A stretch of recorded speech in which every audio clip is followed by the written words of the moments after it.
And joining us now is Peter Godwin, the author and journalist, and Alex Magaisa, who is the former MDC leader Morgan Tsvangirai's chief of staff during the Government of National Unity.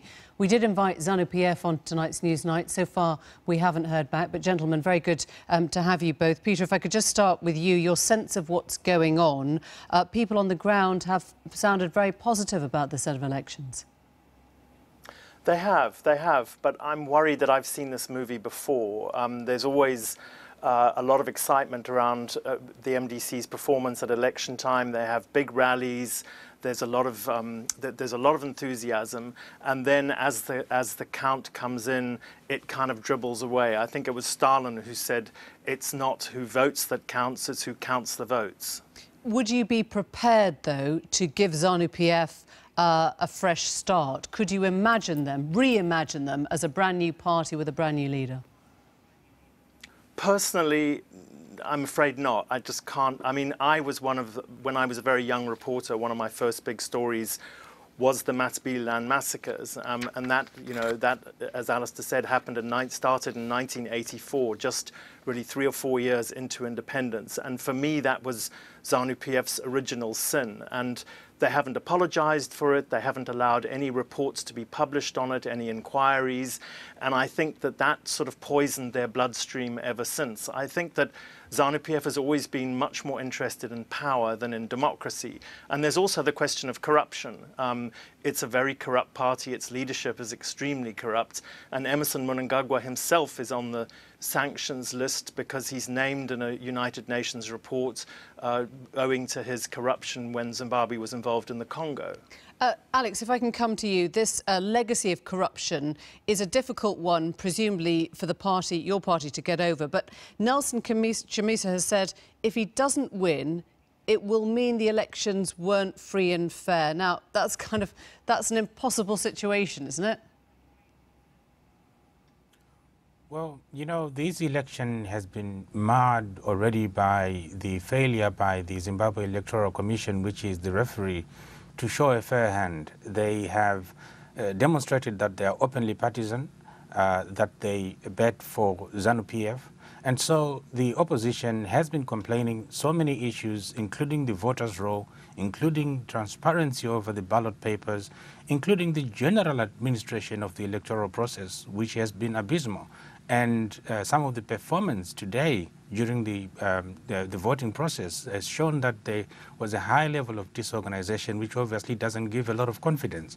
But the MDC is confident that people have rallied, the voter turnout has been high, and this is something that gives confidence to the MDC. So when you hear external independent observers on the ground saying there have been no obvious signs of intimidation, do you think they're lying or not aware or fudging it? What do you think's going on then? Well, you know what? This election has been more peaceful than, for example, the 2008 elections. We are coming from a very, very poor position where there was egregious violence among, against the opposition supporters. And so it's easy for people to look at the peaceful nature of the election generally and try to conclude that it has been free and fair. But I think that would be setting the bar very low, because you've got to look at other technical aspects of running the election, and there's a lot that has been done in this election which demonstrates that the referee has not been fair and that the process itself has not been fair. If the MDC wins, which they hope to win, it is not because the process has been fair, but it's because they are really doing well to fight against the high odds. And we won't know this until probably tomorrow, but Peter Godwin, if ZANU-PF wins, do you think they would be open to some kind of government of national unity, to another coalition?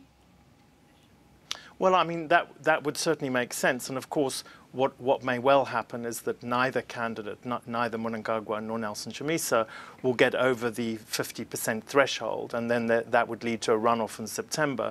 We've already had experience in Zimbabwe of a government of national unity. It's possible that this is where that's heading. It's difficult to say. I mean, it's one thing is for sure, Robert Mugabe's not going to win, because for the first time he's not on the ballot paper, and that makes a big difference to Zimbabwe, I do think. And of course, Alex, you work very closely with Morgan Tsvangirai, who this must be a complicated set of elections for you to watch, and imagine him no longer with you. Did Nelson Chamisa have his blessing? Well, Nelson Chamisa has been with the MDC and the democratic movement from the time that he was in his late teens. He is a young man, but he is a veteran of opposition politics, and he learned very well and very hard from Morgan Tsvangirai. He was always under his wing. Morgan Tsvangirai trusted him. Morgan Tsvangirai believed in him.